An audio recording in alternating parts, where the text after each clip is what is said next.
The most mysterious queen in history, Bilqis, is mentioned in the Quran.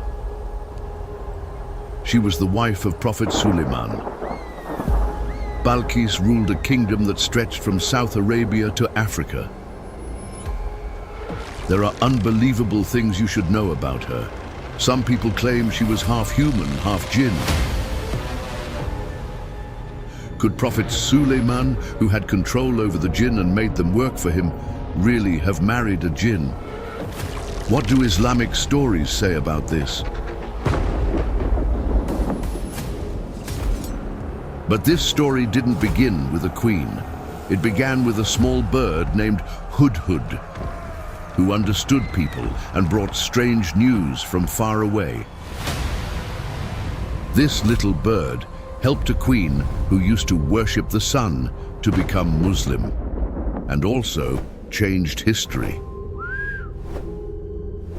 Don't forget to subscribe to our channel so you don't miss more videos like this.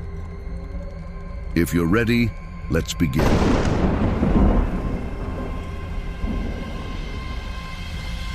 Bismillahir-Rahmanir-Rahim. We relate to you, O Muhammad, the best of stories in what we have revealed to you of this Quran, although you were before it among the unaware. Surah Yusuf 12:3.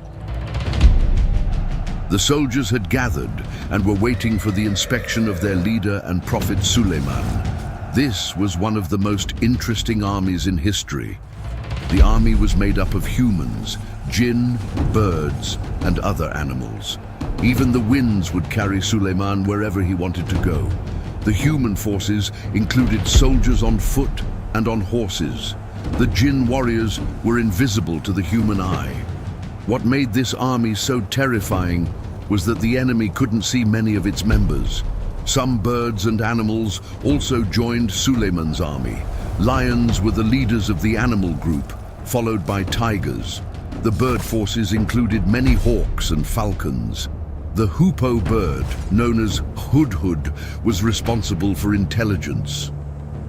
A hudhud's job was to fly far distances and spy for the army. It would watch and learn everything about the enemy, then return to report what it had seen. Hudhud had a very sensitive and important role in the army. At the moment the army gathered, many animals noticed that her Hudhud was missing. They whispered to each other, "The commander will soon arrive and realize Hudhud is not here." When Suleiman finally came near the army, the whispers grew louder. When he arrived, he noticed Hudhud was not present.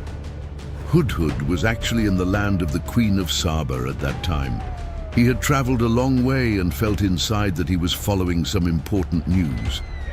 He landed on top of a tall tree above the city. From there, he watched the roads, houses, palaces, and gates, everything. He sensed something unusual.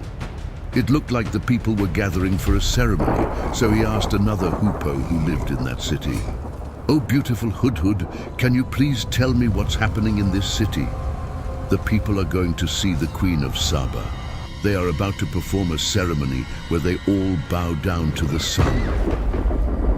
Suleiman's spy bird now knew that his feelings had been right. He saw the guards first, then the commanders and soldiers. Finally, the Queen of Sheba appeared on her throne. She stepped down from her throne and led the people. She raised her hands and bowed to the sun. All the people bowed with her. Hudhud watched everything. Thinking about how Suleiman would react to this news, he flew back right away. After many days of tiring flight, he reached the place where the army had gathered. All the birds surrounded him, angry. A small sparrow was the first to speak. "Where have you been? Our leader Suleiman asked about you. We hope you have a good excuse for disappearing." Hudhud felt even more worried. He decided to go and see Prophet Suleiman immediately. He had no choice but to speak and ask for forgiveness. He flew, trembling, towards Suleiman's tent. While the Prophet was having dinner, Hudhud entered through the window and sat quietly at the edge of the table. He tried to stay away from Suleiman's hands. With his head down in fear, he gave his greetings. Slowly, with humility, he raised his head, but he could only lift his eyes up to Suleiman's hands and chest. He was too ashamed to look at his face. While speaking, Hudhud could only focus on the Prophet's hands. He decided that he should be the first to speak. He had learned a lot from his leader, and he knew very well that the best way to reach Suleiman's heart was to tell the truth clearly. He said, "My master, I have brought important news about a people you don't know. In a faraway land, I saw a woman ruling over the people of Sheba. She sits on a great throne and has everything anyone could want. But I saw her and her people bowing to the sun instead of to Allah. Shaitan has made their actions look good to them." These words were powerful. Hudhud was showing that he had a real reason for being late. He had been on an important mission. Suleiman began to reply, "Of course, we must check if what you're saying is true. I will write a letter. You will take it to them and then wait to see how they respond." Hudhud took the sealed letter and flew quickly toward the land of Sheba. When he arrived, he landed on a tree in the palace garden and searched for the queen's room. He saw a large room with a big balcony and knew that must be hers. With the letter in his beak, he flew toward the open window and entered. He decided to hide behind a decoration on the ceiling. When he looked out, he saw the queen sleeping in her bed. Her hair was spread across the pillow. Her face was very beautiful. As he watched her beauty, he also felt sad for her. Why would someone with so much beauty, wealth, and power still bow to the sun? He thought, Shaitan has fooled them. He made them worship something other than Allah. How did he do that?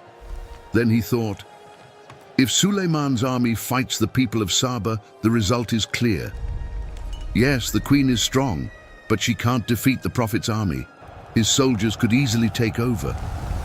Hudhud wondered, should I drop the letter now or wait until she wakes up completely? He didn't know what was written in the letter.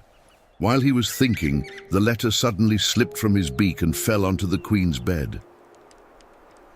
The queen opened her eyes and found a letter in front of her. She quickly looked around but saw no one. Feeling afraid, she opened the letter and read it quietly. This message is from Suleiman. In the name of Allah, Al-Rahman, Al-Rahim. I invite you to believe in one Allah. Do not act arrogantly toward me. Come to me and submit. The queen became angry and looked around again to see who had brought the letter. When she saw no one, her anger grew. She called her guards and said, "Who dares to enter my room? Who did this?" The guards were shocked. They told her that no one had entered the room. They said they had their swords in hand and their eyes open the whole time. They swore that no one had come near the queen's room. Meanwhile, the hudhud bird had hidden in a small gap above and was listening to everything. Queen Bilqis shouted, "Then where did this letter come from?" as she held the letter up in her hand. The guards tried to guess how the letter had arrived, but none of them had seen anyone bring it. They were confused and didn't know what to say. Queen Bilqis quickly called an emergency meeting with her council. The council gathered, with Queen Bilqis leading the meeting. She said, "Oh, my advisors, I have received a very important letter. It is from Suleiman. He begins his letter in the name of Allah, Al-Rahman and Al-Rahim. He tells me to come to him without pride. What do you think we should do?" One of the advisors said, "It means King Suleiman wants us to submit to him. That sounds like a call to war. Let's fight." Another said, "We are strong and powerful. Let's show him our strength and go to war." Most of the council members agreed with these warlike opinions. But one wise advisor suddenly asked, "Where is the messenger who brought the letter? That's the only one who can help us understand Suleiman's real intention." Queen Bilqis replied that she didn't know. She said she had found the letter on her bed when she woke up. One of the advisors continued speaking. This is a little scary. I suggest that we wait. If Suleiman could send a letter in such a strange and powerful way without a messenger, then who knows how strong he is in war. So we should wait and see. Then Queen Bilqis spoke. When kings attack a land, they destroy everything and turn honorable people into weak ones. I fear something like this might happen to us. So I suggest we send gifts with messengers. Then we wait and see what response we get. No one objected, so her suggestion was accepted. A hudhud, the bird, heard the entire conversation. When the meeting ended, he flew away. In the land of the Queen, it was announced that a gift would be made from gold and jewels. No matter the cost, it must be a magnificent gift, they said.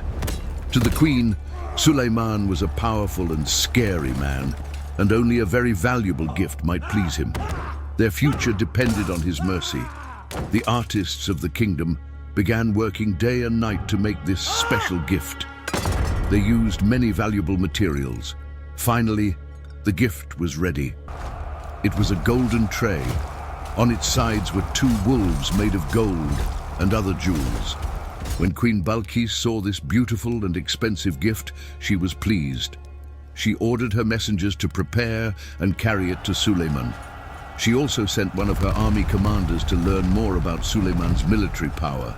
She said to her messengers, "Find out what Suleiman really wants from us and how strong his army is." Prophet Suleiman had already heard about the Queen's meeting through Hudhud. While Hudhud was flying around the borders of the land, he saw the caravan of messengers and quickly flew back to inform Suleiman. From what he heard, Suleiman understood that the Queen was sending gifts. He also knew that her real goal was to find out his intentions and military strength. So Suleiman gave an order. His army should prepare and line up to receive the Queen's messengers. He also sent men to meet them. Prophet Suleiman had one goal. "I want them to feel defeated before they even meet me." The messengers from Queen Bilqis suddenly came upon a great army. They started counting the soldiers and writing down what kinds of creatures made up the army.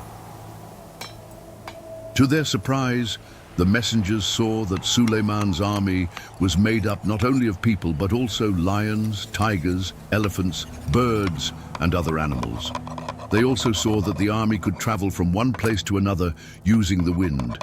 Their eyes widened and their mouths fell open in shock. This army was unlike anything they had ever seen, magnificent and terrifying. It was clear they could never fight against such a force. When they noticed that some weapons could move on their own, their fear grew even more. They looked at each other and asked in panic, "What is this?"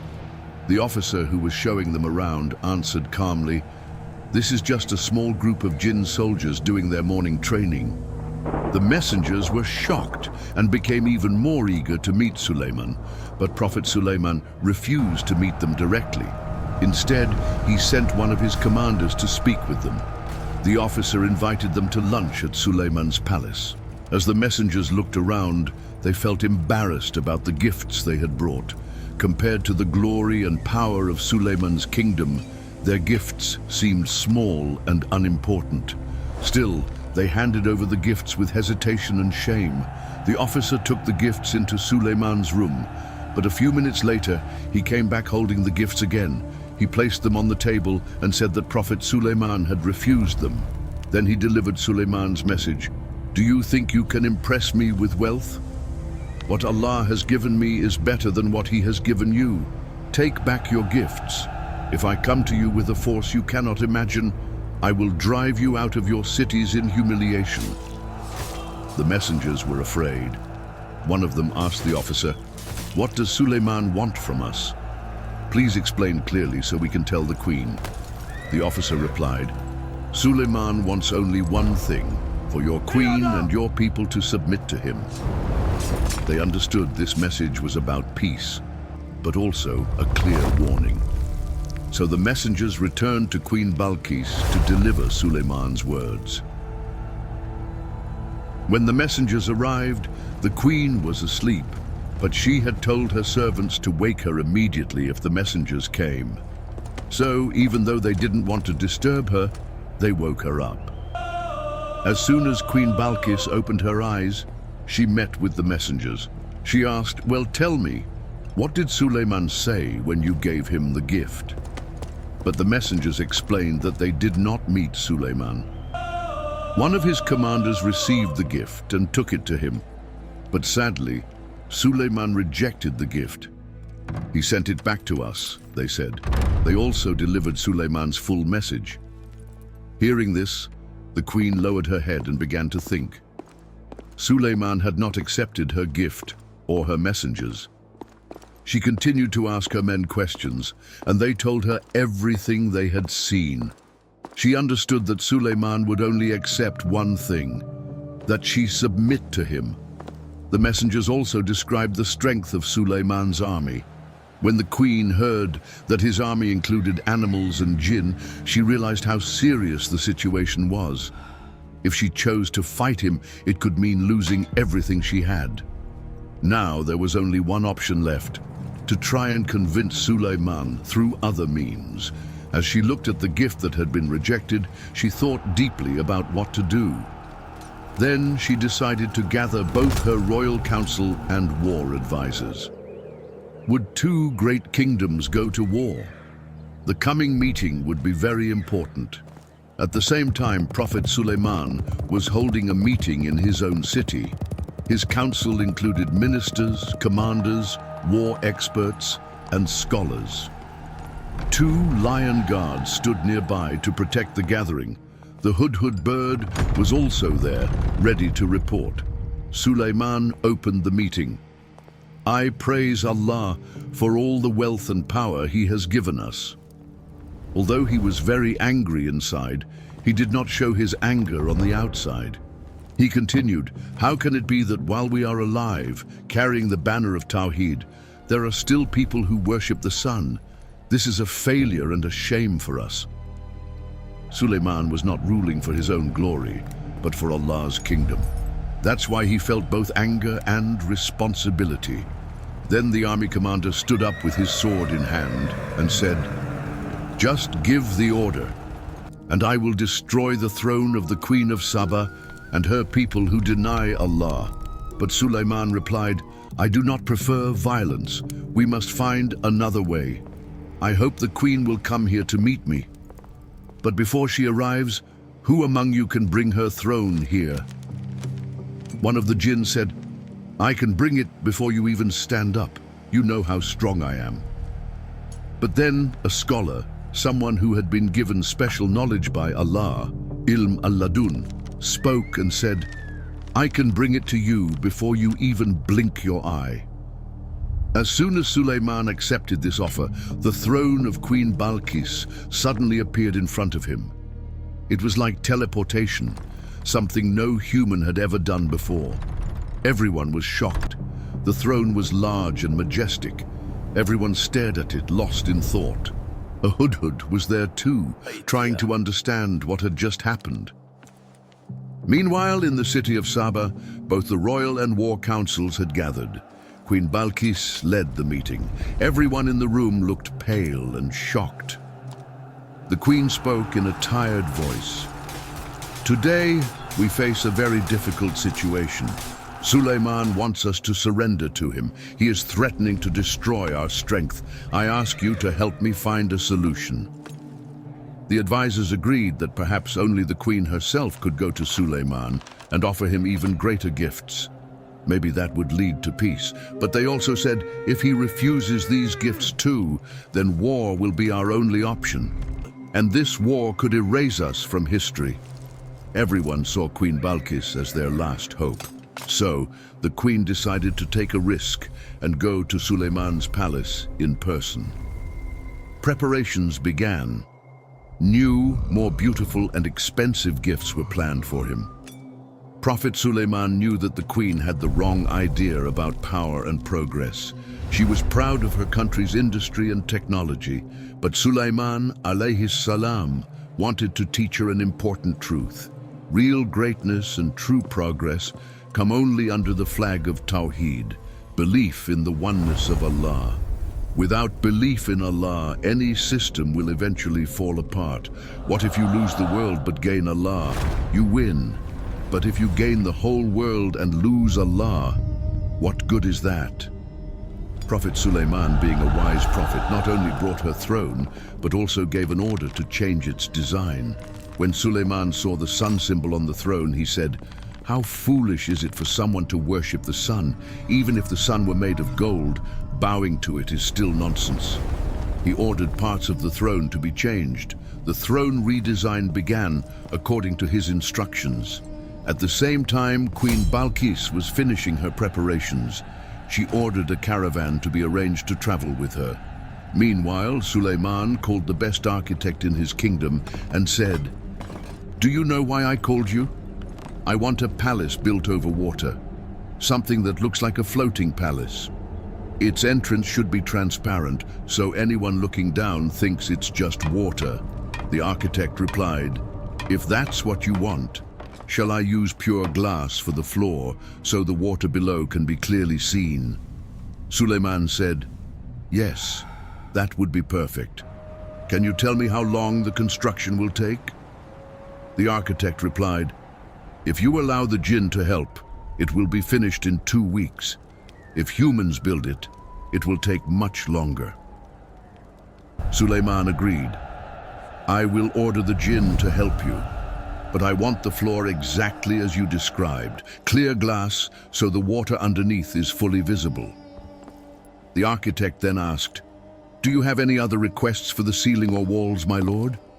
Suleiman answered, "What do you think?" The architect said, "I think the ceiling should also be made of glass. That way, the sunlight will reflect on the water and create a beautiful scene. I also suggest making the walls from mirrors." Prophet Suleiman, alayhi salam, was pleased with the idea and immediately ordered the architect to begin the work. The architect started building the palace. Soon, the magnificent structure began to rise above the water. As Queen Bilqis approached the land of Suleiman, Hudhud was waiting for her at the border with an officer. On the way, the queen began to notice strange things. The stories her messengers had told her were true. This land was full of wonders. The closer she got to the palace, the more surprised she became. She saw part of Suleiman's army, and it was the most powerful, frightening, and unusual army she had ever seen. Her fear grew stronger, her heart was racing, and she could hardly breathe. This force didn't seem human. It had to be backed by a divine power. Now, after seeing all this, she began to doubt the greatness and progress of her own kingdom. When she reached the city, her confidence was shaken. Her pride and ego began to collapse. Her fear slowly turned into awe. And very soon, she would step into the magnificent palace that Suleiman had built. The scene she encountered was unlike anything she had ever seen. Suleiman's kingdom was not only built with wealth and glory, it was also full of unbelievable beauty and artistic detail. Golden columns, doors decorated with precious stones, and handcrafted artwork in every corner dazzled her eyes. But the most impressive part was the entrance floor of Suleiman's palace. It was made of glass. Underneath flowed crystal clear water. It shone so brightly that it looked like a deep pool. As Queen Bilqis slowly walked toward the palace, she thought the floor was water, so she lifted her dress to avoid getting wet. And in that moment, her legs were revealed. Now we come to the most mysterious part. According to some old sources, Suleiman had a secret reason for building the glass floor. It wasn't just for beauty or display, it was a test. Why? Because as a prophet who could control Jinn, Suleiman had received some hidden information. There were whispers that Bilqis might not be a regular human. Some believed she was half human, half Jinn. Prophet Suleiman knew the nature of Jinn very well. He also knew that Jinn usually had hairy legs. That's why he made the shiny glass floor look like water, to make Bilqis lift her dress. At that moment, he would be able to see her legs and confirm his suspicion. Bilqis might not have been an ordinary human being, but why did some people believe that she was half human and half jinn? This idea appears in different religious and cultural sources in various ways. Some stories claim that Bilqis was born from the union of a human and a jinn. According to one version, her mother was a human queen and her father was an ifrit, a powerful jinn. That's why Bilqis had both human beauty and some jinn-like physical traits. The Quran does not say clearly whether Bilqis was human or jinn. In Ethiopian texts, she is not described as having jinn origins. Instead, she is portrayed as a wise and spiritual human queen. These stories focus more on her wisdom and purity than her physical features. So what do Islamic sources say? Most Islamic scholars agree that Bilqis was a human. The rumor about her being half jinn was actually made up by the jinn themselves. Why? Because they didn't want Suleiman to be interested in her or marry her. The jinn were afraid. If Suleiman had a son, that child might rule like his father and force them to serve again using the secret knowledge Suleiman had. They served Suleiman unwillingly and were hoping to be free after his death. But if his son ruled, they would be trapped again. And most jinn are known to be liars, not only in Suleiman's time, but in every time. Prophet Suleiman knew this well. That's why he arranged this situation to be sure. And when he saw Bilqis's legs and saw they were normal human legs, his doubt was gone. After she passed over the glass floor, Suleiman became sure that she was human. Then he showed her the throne. Queen Bilqis was very surprised. Suleiman asked her, "Is this your throne?" Bilqis looked closely. She didn't know what to say. It looked exactly like her throne, but something about it had changed. Finally, she said, "It looks very much like it." Under the throne, Suleiman had placed a message. "We are among those who submit to Allah." As Bilqis looked more carefully, she realized that this truly was her own throne. Somehow, it had been brought from her palace before she even arrived, and it had been changed. This was yet another proof of the great power Allah had given to Prophet Suleiman. Queen Bilqis was lost in deep thought. The more she thought, the more she realized how weak and foolish her people's beliefs were compared to the wisdom and logic of Prophet Suleiman. That day, she was invited to lunch. Prophet Suleiman sat beside her and began to share his thoughts. He spoke about Allah, the Lord of the worlds, most generous, most high, the one who created the sun to serve humans. He said, "Just like butterflies and lilies in the gardens serve Allah, the sun was also created to serve him. For a human being to bow down to another creation like the sun is a great insult to human intelligence." Queen Bilqis then understood that the sun they worshipped was nothing more than a beautiful trap set by Shaitan. For the first time, the brightness of the sun faded in her heart, and a new light, one that never sets, began to shine within her. Just then, her advisors came and said, "Soon the sun will set. It's time for our daily bowing to the sun." But the queen stood up and said, "You fools, do you still believe the sun is worthy of worship? Shaitan made our entire belief system look good to us. Leave this place without hearing what Suleiman has said." The advisors became afraid of what might happen and quickly left. For the first time, the queen felt something warm and beautiful moving inside her heart. It was as if the colors of the rainbow were reflecting her emotions. Queen Bilqis realized it was time to declare her faith in Islam.